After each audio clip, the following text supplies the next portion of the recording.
Bom dia, meus queridos, tudo bem?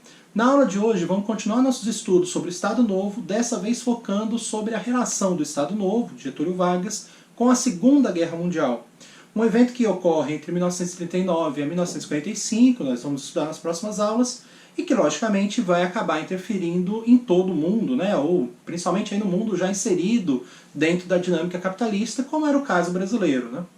Agora, não dá pra gente pensar só na relação do Estado Novo. Assim, 33 o Hitler já está no poder, o Mussolini está em 22. Então essa relação, essa ligação do Brasil com a Segunda Guerra Mundial vai se dar até um pouco antes do Estado Novo propriamente dito.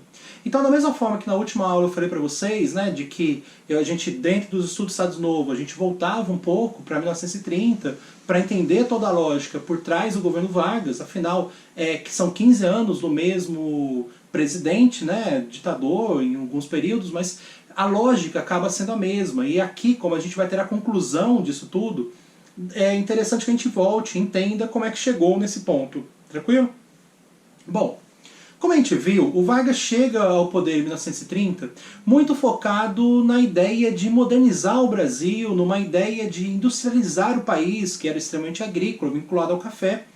E ele está interessado em fazer isso a partir de um poder acima, né, do que a Constituição permitia, acima da ideia democrática.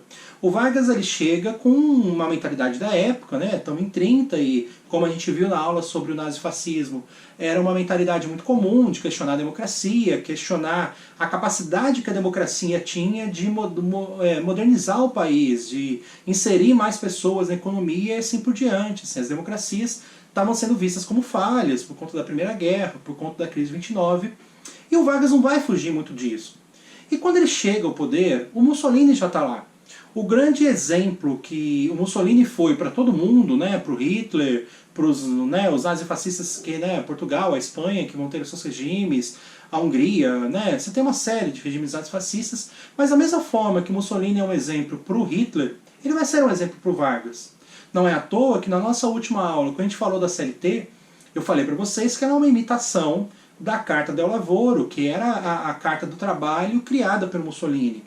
Então você tem toda essa aproximação, você tem toda essa mesma lógica do que o Vargas está fazendo no Brasil com o que o Mussolini fez na Itália. Então, naturalmente, a nível dessa ideologia, o Vargas busca essa aproximação. O Vargas ele vê, principalmente na Alemanha, tá? Assim, ele chega ao poder em 30, o Hitler não está lá ainda, mas principalmente, desculpa, eu falei com a Alemanha e com a Itália, porque a Itália também era um país agrícola como era o Brasil e que estava tentando se modernizar, tentando se industrializar durante o governo Mussolini. Então assim, o Hitler ele vê muito a ideia do Mussolini como seu exemplo e ele estabelece, principalmente quando chega no Estado Novo, o governo muito com uma cópia, muito com uma tentativa de emular, né, de copiar, né, voltando à palavra que eu trouxe, o que o Mussolini estava fazendo na Itália. No entanto, quando a Alemanha, né, o Hitler assume e o Hitler consegue trazer um desenvolvimento industrial para a Alemanha, o Brasil vai se ver muito mais ligado aos alemães por causa da questão econômica. Assim. A Alemanha ela precisava de matéria-prima e mercado consumidor. E o Brasil vai se transformar num ponto significativo para isso. Assim.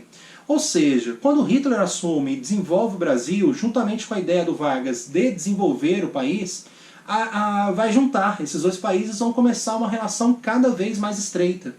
E é muito fácil da gente pensar que durante 33 a 37, aqui principalmente 39, né, vamos colocar em relação ao início da guerra, o Brasil tinha, se não o maior parceiro, no sentido de envios de matéria-prima e compra de produtos industrializados, a Alemanha era aquele que mais estava crescendo, né? Mais se destacava por esse crescimento. Assim. As relações que o Brasil fazia com a Alemanha estavam a cada ano sendo mais e mais significativas.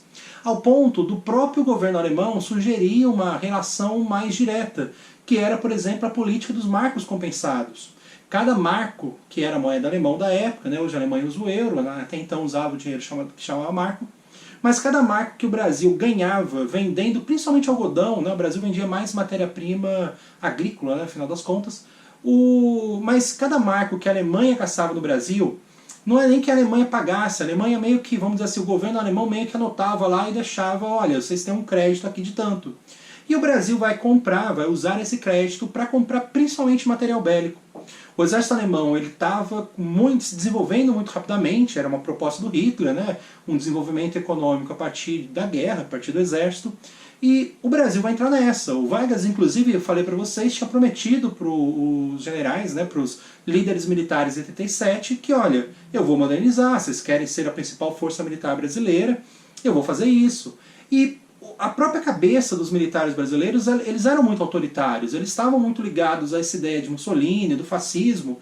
Então para eles era juntar a fome com a vontade de comer. Você estava comprando material bélico de primeiro nível do país que tinha uma tendência a quais os militares gostavam, então aquilo tudo parecia meio até que natural dentro de um período. O Brasil estava vivendo essa coisa de ditadura e um governo democrático que não funciona, e depois o Estado Novo, que é uma ditadura propriamente dita, e está se relacionando com outras ditaduras, do mesma característica ideológica, no final das contas. Perseguição aos comunistas, né? Eu falei para vocês da Olga, que quando é presa, enviada para a Alemanha, meio que como um presente, de olha como nós somos seus amigos, a gente entrega para vocês criminosos alemães, no final das contas, que burlando as regras, né? Eu falei para vocês, pelas leis ela não poderia ter sido extraditada, mas foi. Agora, quando chega a Segunda Guerra Mundial, toda essa boa relação que o Brasil tinha com a Alemanha começa a entrar em decadência por uma questão de logística. A Alemanha já não conseguia mais mandar as compras brasileiras para cá. E aí que vai começar a pegar para o Getúlio Vargas. Getúlio Vargas, é lógico, além de comprar tanques e metralhadoras e material bélico como um todo, o Brasil também estava comprando máquinas para a questão da nossa industrialização. E o Vargas precisava que isso chegasse. A industrialização dele contava com essa exportação de, vamos dizer assim, da base para a produção industrial brasileira.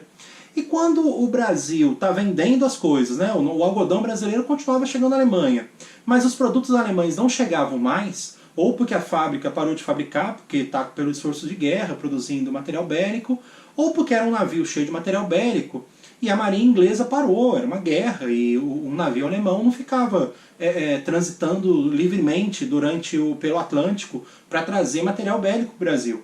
Quando um navio inglês via, ele aprendia o navio alemão e roubava aquele material, ou aprendia, né, seria talvez a melhor palavra, aquele material bélico, até porque a Alemanha estava em uma guerra com a Inglaterra, e a Inglaterra precisava de material bélico. E aí assim, o Brasil tinha que fazer uma reclamação para liberar aquele material, e nem sempre aquilo demorava, nem sempre o Brasil conseguia.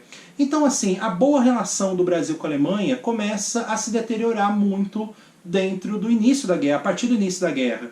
O Brasil continuava vendendo, como o dinheiro não vinha, então o Brasil ficava com crédito, e esse crédito não podia ser utilizado porque a Alemanha não estava conseguindo mandar nada para o Brasil. Então assim, a boa relação com a Alemanha vai começar a se perder. Mas é uma boa relação, até porque ideologicamente os dois grupos têm a mesma mentalidade. E gente, uma coisa, né, a gente vai ter depois das videoaulas sobre a Segunda Guerra, uma coisa tem que ficar bem claro para vocês. Até a entrada dos Estados Unidos na guerra, até o Hitler começar a não conseguir vencer, né, até a Rússia começar a segurar os alemães em Stalingrado, a mentalidade, a imagem que se tinha da Segunda Guerra Mundial era que os alemães iam ganhar. Assim. Até porque antes do Hitler invadir a Rússia, era Alemanha, Itália e Japão, mas o Japão aí em menor escala, porque ele não participa na guerra na Europa, propriamente dita. Agora, mas era uma Alemanha extremamente fortalecida contra uma Inglaterra, que eu não vou dizer decadente, mas que já não era mais aquele império inglês, como foi diante da Primeira Guerra Mundial. Então assim, a Inglaterra estava sozinha, né? Os Estados Unidos se declarava neutro, vendia armamento, mas se declarava neutro. Então assim, a imagem que o mundo tinha em 1941 é que a Alemanha ganharia a guerra. E dentro disso, né, gente, política é uma coisa muito fria, tá, nesse sentido. Então eu vou falar uma frase aqui que é muito, né, chocante, talvez, sei lá. Cara, dentro da perspectiva, estar próximo da Alemanha, né, um país que vai vencer uma guerra contra toda a Europa, parecia ser uma boa até para o Brasil. Assim, olha, a gente pode, no final das contas, falar, somos seus amigos, né, estamos juntos. Só que, Em 41, o Brasil ele vai se transformar no ponto principal da guerra. O que é bem curioso, né? Porque a guerra está lá na Europa, os Estados Unidos é neutro, e por que o Brasil era importante? Porque a Itália tentou dominar territórios no norte da África. E por incrível que possa parecer, a Itália não consegue. E o Hitler é obrigado a deslocar as tropas, ele queria chamar o Afrika Korps, que era o nome dessa tropa que combateu na África, e a Afrika Korps consegue ir vencendo os ingleses que estavam lá, muito em direção de leste a oeste. E no final os ingleses vão ficar meio que reduzidos ali, meio que conseguindo controlar só o oeste, né, o noroeste, vamos dizer assim, da África. E essa região ela precisava ser muito abastecida pelos ingleses, senão eles perderiam o norte da África. E assim, ficaria mais fácil para o Hitler se proteger, porque quando os ingleses tinham pelo menos um pontinho no norte da África, eles poderiam tentar ameaçar futuramente a Alemanha por norte e sul, como foi o caso, né? Vai ter a invasão da Itália e também o dia D ali no norte da França. A gente vai falar sobre isso. Agora, precisava manter aqueles soldados no norte da África. Para os ingleses, aquilo era muito complicado. O Hitler estava construindo grandes navios, o Hitler estava investindo muito em submarinos, e os navios ingleses, para chegar ali no norte da África e levar material bélico, mantimentos para os soldados, era muito complicado. Os Estados Unidos, apesar de se declarar neutro, os Estados Unidos tinha uma postura extremamente pró-Inglaterra. O governo americano era contrário ao Hitler, era um governo que já tinha esse conceito de defensor das democracias e, né, eles, no final das contas, né, eu vou falar mais pra frente esse tema, eles se declaravam o arsenal da democracia. Então os Estados Unidos vai olhar aquilo com essa necessidade inglesa de abastecer os soldados do norte da África de modo bastante preocupado.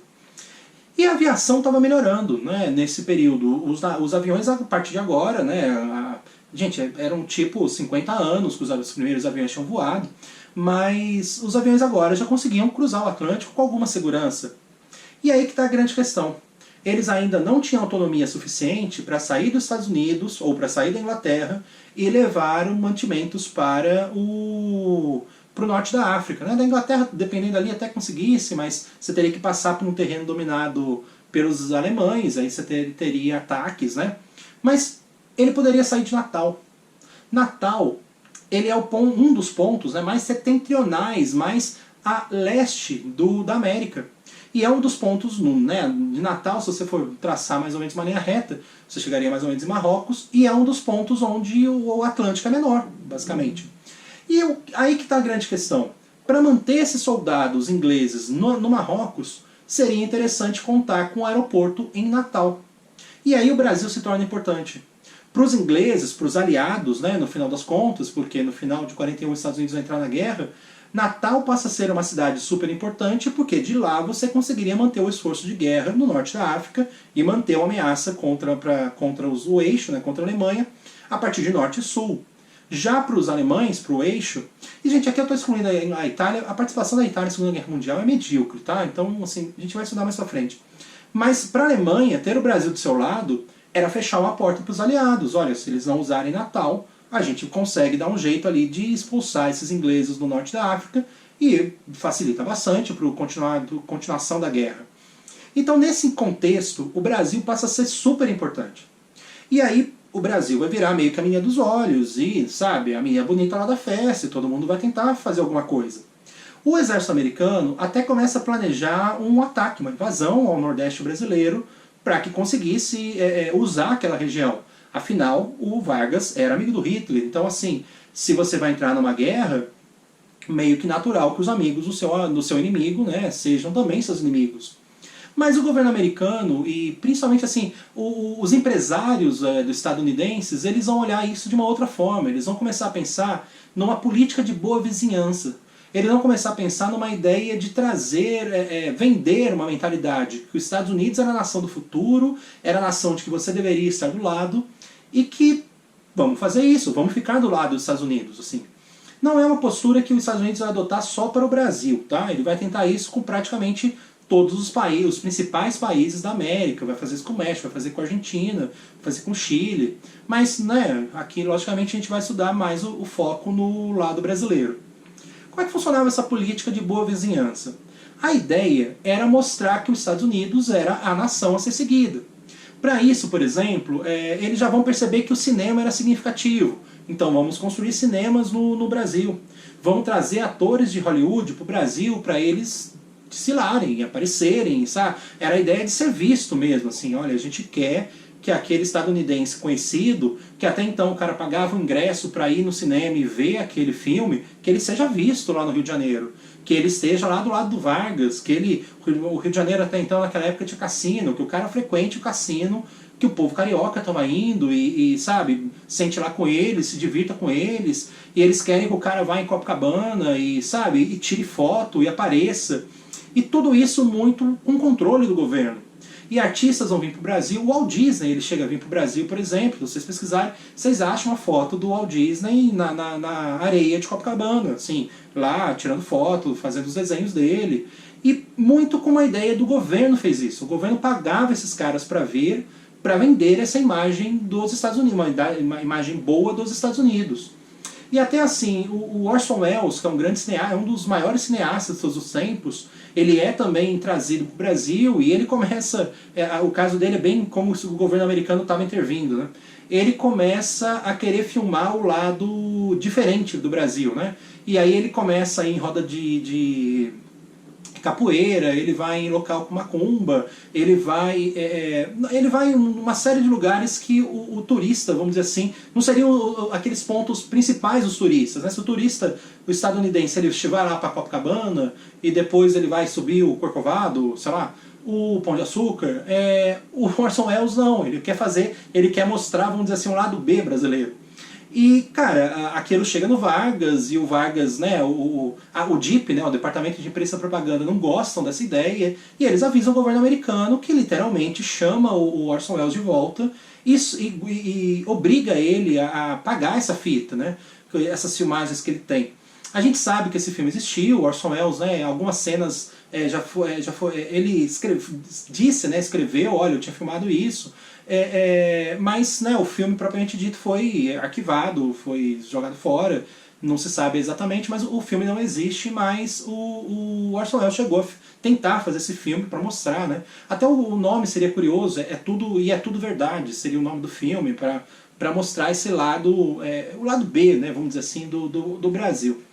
Agora, até coisas mais assim, que parecem meio bobas, mas o governo americano vai fazer também. Tem a revista Seleções, a Reader Digest, que era uma revista muito vendida. Nos Estados Unidos eles vão trazer para o Brasil e eles obrigam as empresas a continuarem fazendo publicidade. Então, por exemplo, uma empresa de pneu, ela coloca lá, olha, compre o pneu da nossa marca, sendo que naquele instante a empresa não estava mais produzindo para o consumidor comum, ela está produzindo para o exército americano, para os caminhões, né, para os jipes, e não tem, tá faltando no estoque, mas assim, continua a vender, porque a imagem que tem que se passar é de que, olha, a gente está numa guerra, nosso esforço de guerra é significativo, né? Vamos pensar, principalmente depois dos Estados Unidos entrar na guerra, né, já em 42, mas a gente continuou produzindo, o nosso cidadão ele não ficou sem produtos, né?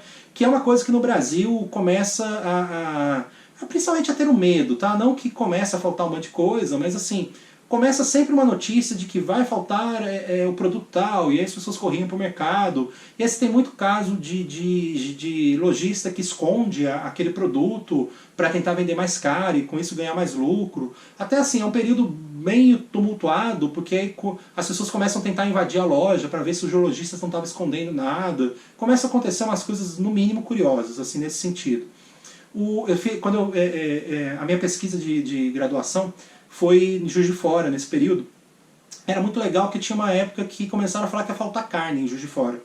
E todo mundo começa a acusar os açougues que está escondendo carne, e eles mandam a polícia ir nas fazendas. E a polícia vai e soma, e se você pesquisar você acha lá o número de cabeças de gado que o Brasil tinha em 1940, que Juiz de Fora tinha em 1943, está lá na capa do jornal, temos X cabeças de gado. Aí nos dias seguintes a capa do jornal era assim, a carne, o Juiz de Fora produz carne, então assim, o problema nosso não é a produção, mas a nossa carne é de boa qualidade e ela é vendida no Rio de Janeiro. Aí depois, um tempo, ele já começa as críticas. Como assim? A nossa carne é de boa qualidade é vendida no Rio, então aqui em Juiz de Fora, que tipo de carne que a gente come? Acaba tendo esse tipo de coisa nas notícias do Brasil de 42, 43. Agora, de Juiz de Fora, né, aqui no caso especificamente. Agora, isso, moçada, em grandes cidades acontecia até em maior escala, tá? Agora, essa aproximação do Brasil com os Estados Unidos, ela é visível. O governo da Alemanha vai perceber que cada vez mais o Brasil está menos ligado à Alemanha e está mais ligado aos Estados Unidos. E isso só vai piorar depois que o Japão ataca os Estados Unidos e os Estados Unidos declara guerra. Depois da declaração de guerra, a Organização dos Estados Americanos vai meio que, olha, a gente está do lado dos Estados Unidos, então, né, vamos declarar guerra ao Japão. E os países da América decidem que não, mas eles cortam relações. E no instante, aí a gente já está mais ou menos aqui em fevereiro de 42, né, os Estados Unidos entram na guerra em dezembro. Nesse instante que tem um rompimento de relações entre Brasil e Japão, e Brasil e Alemanha, os países do eixo como um todo, o governo alemão decide então colocar submarinos. Não é que os submarinos já estavam no Atlântico Norte, até porque os Estados Unidos, quando declarou guerra, a Alemanha declara guerra também aos Estados Unidos.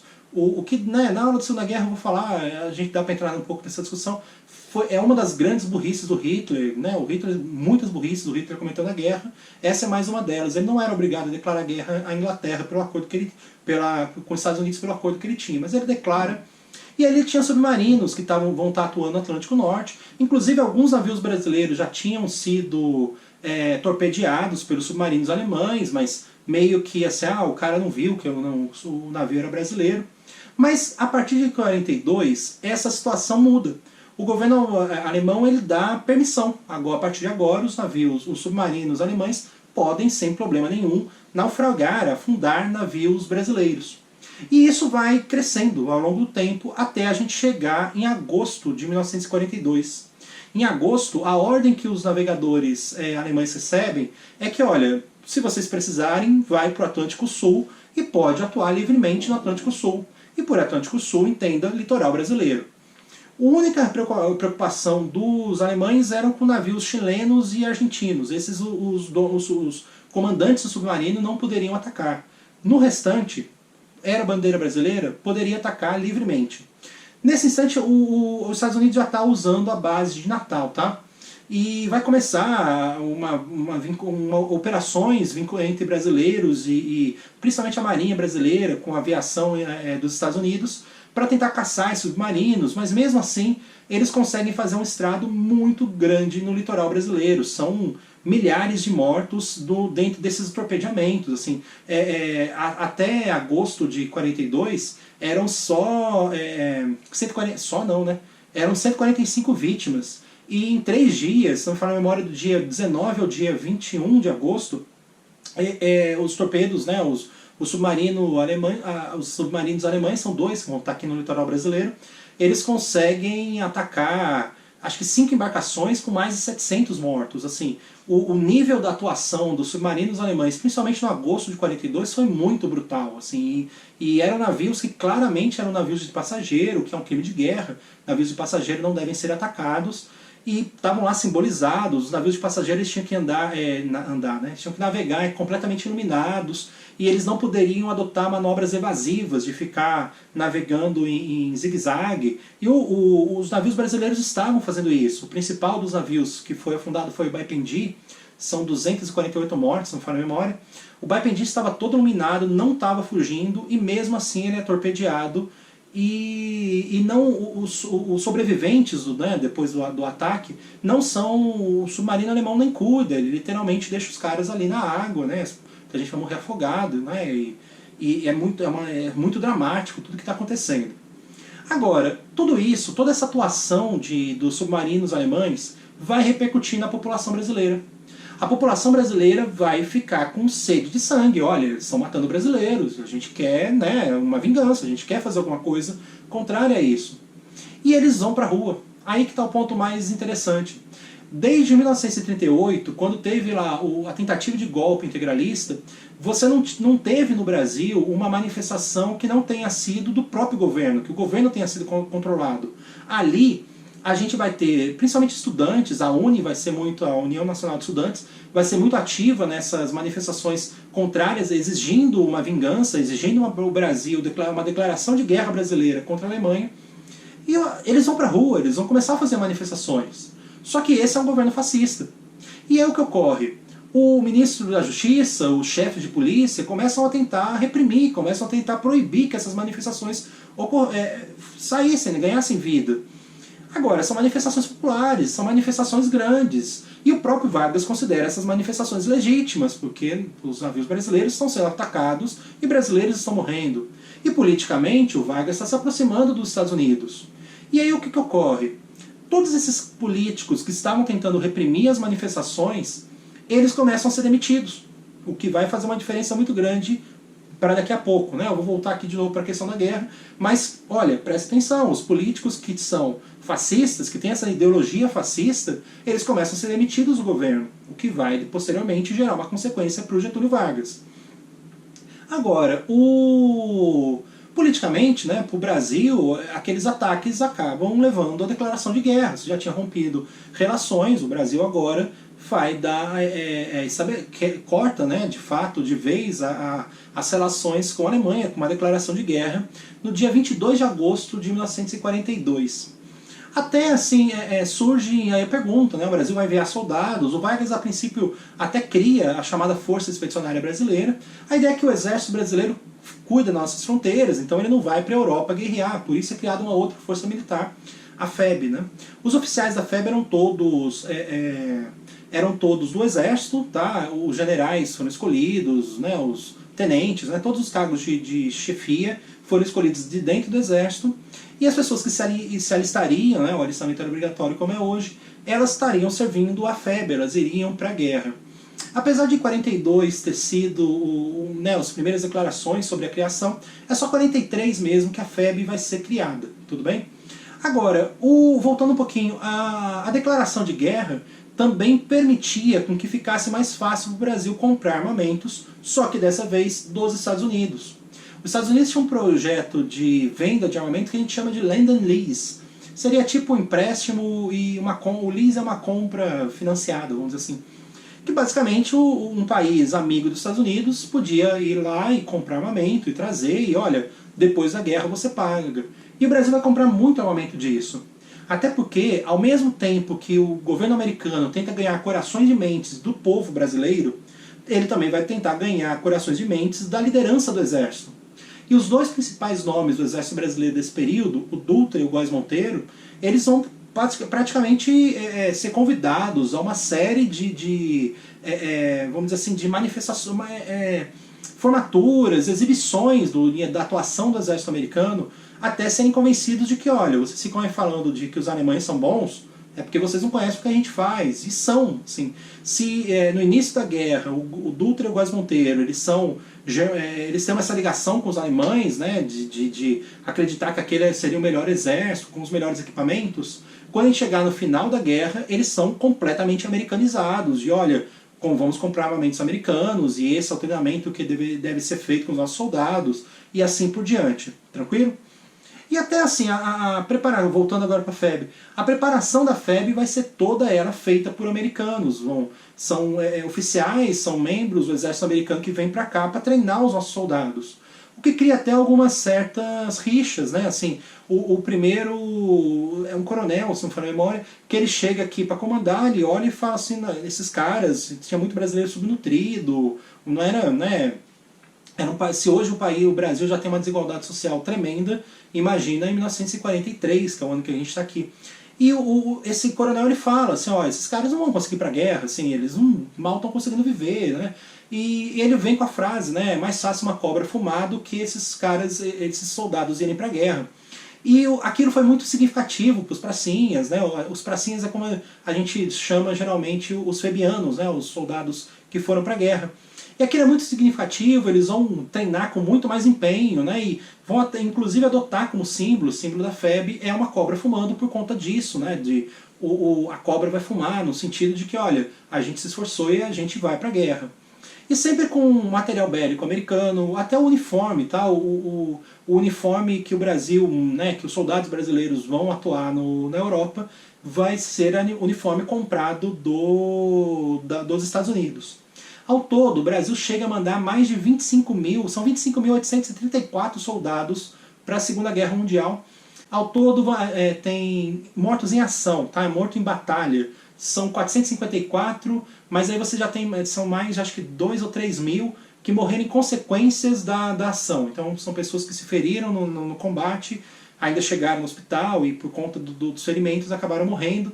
Mas aí você tem feridos, né? O número é bastante significativo né, pessoas que sofreram com a vida ou no próprio corpo com a guerra, mas assim, é uma participação até destacada. O mundo, os aliados ganharam a guerra por conta dos brasileiros? Não. Mas os brasileiros foram desprezíveis nesse sentido? Não, eles foram, aliás, muito ativos no combate, né? Eles ficam mais de 200 dias seguidos em combate, o que não era muito comum. Os soldados, os grupamentos, vamos dizer assim, as divisões, elas iam para o campo de batalha, ficavam um tempo, depois elas são retiradas, ficar de reserva, para o soldado descansar, né? Para não ficar lá todo dia tomando tiro, assim por diante. As tropas brasileiras não, elas ficaram, acho que são 238 dias seguidos em ação, o que não é um recorde, né, mas é um dos exércitos que mais tempo ficou, né, uma das divisões que mais tempo ficou na linha de frente, no final das contas.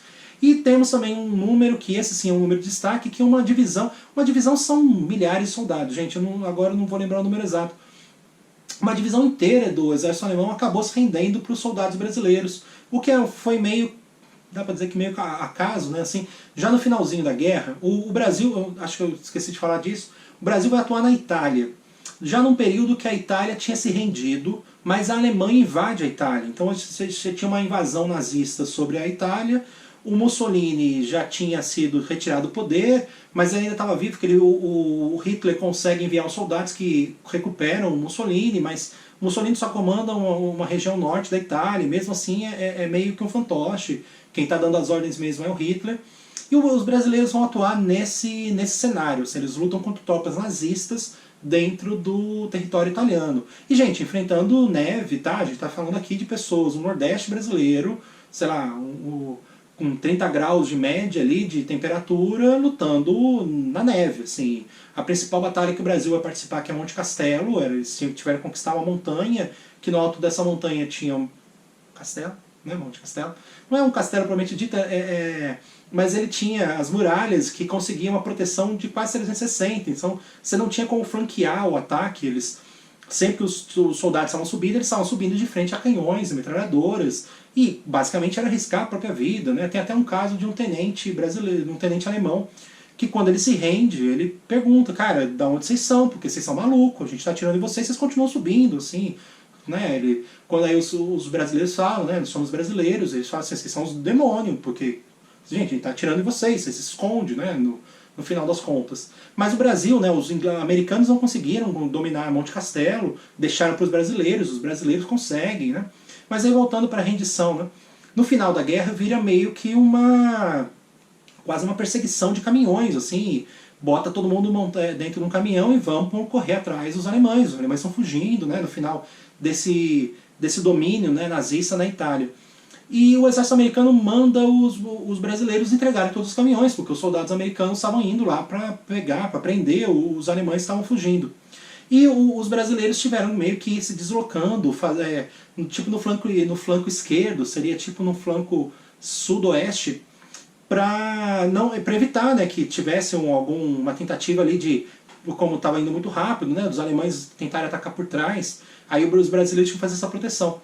E quando eles chegaram numa cidade, começou um tiroteio e os brasileiros cercaram a cidade, até que os alemães decidiram se entregar. E quando foram ver essa entrega, eram, sei lá, acho que eram 5 mil soldados alemães, se entregaram ali inteiro, né? E você tinha, acho que 10 generais. Foi uma rendição, uma das maiores rendições, se não a maior rendição que houve na Segunda Guerra Mundial, e foi para os soldados brasileiros, o que demonstra aí muito dessa atuação deles. Mas, de novo, o mundo, né, os aliados ganharam a guerra por conta disso? Não, mas é uma atuação extremamente destacada, beleza?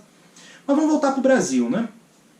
O Brasil vai começar a perceber a contradição, porque assim, O Brasil era uma ditadura que foi apoiar as democracias contra as ditaduras. O Brasil tinha uma tendência fascista que foi lutar contra os fascistas. E isso vai começar a pegar.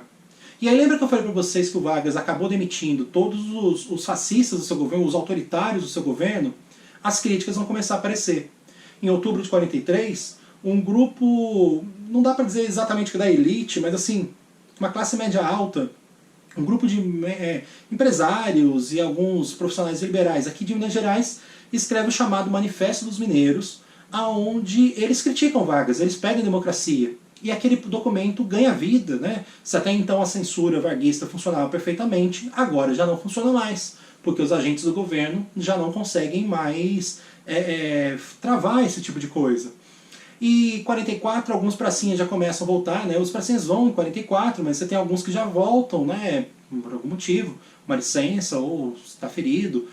E eles começam a falar, olha, os soldados que a gente está lutando lá do lado dos americanos, eles votam, eles têm democracia, e eles são felizes, né? E começa a falar uma série de coisas que vão ser usadas contra o Vargas.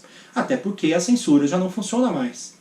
E o Vargas cada vez mais vai ficar, não tem como fugir dessa crítica. Ele é de fato um ditador, a Constituição dá a ele poderes totais, e ele de fato está apoiando as democracias.